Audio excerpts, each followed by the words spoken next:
I was born in Birmingham. My dad, English, my mum, Scottish. Ever since I was a little girl, I knew that I never wanted to shut up. No matter what I did, I got bullied, I got teased, I was always the odd one out.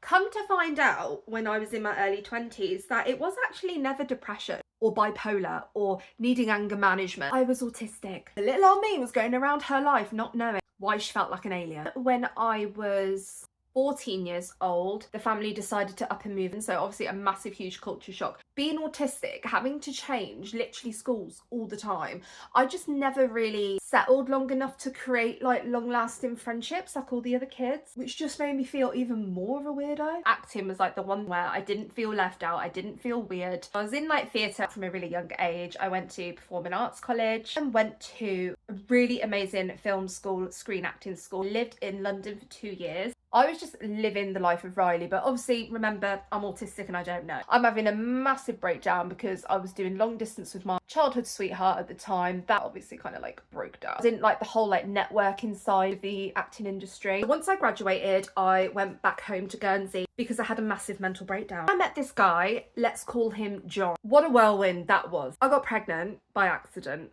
thought I was really ill. Turns out I was pregnant. We had a miscarriage. I'm going to move back to the UK because I miss London. I miss everything about the UK, being able to go to concerts, all of that kind of thing. I got a job in a nursing home and I got pregnant again, literally within like a month of moving back to the UK with my beautiful daughter Ella. He was my fiance and he decides to cheat on me.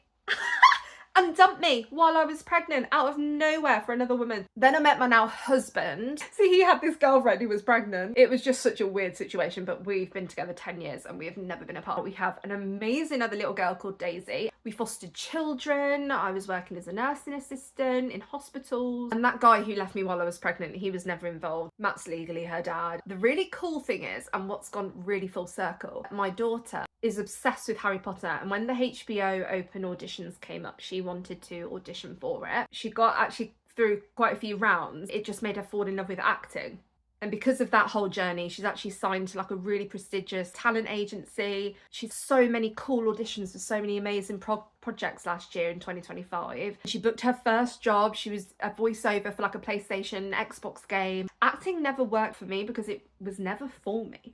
I only went through that so that I could help my future daughter when she gets into the industry. I know all the behind the scenes, give her all these tips. My dad died at the age of 55, 5 weeks after getting diagnosed with cancer, and then not even a year later, my nan also died 5 weeks after getting cancer. So that was a really fun kind of time. I also got postnatal depression, so that was really fun, quite traumatic. So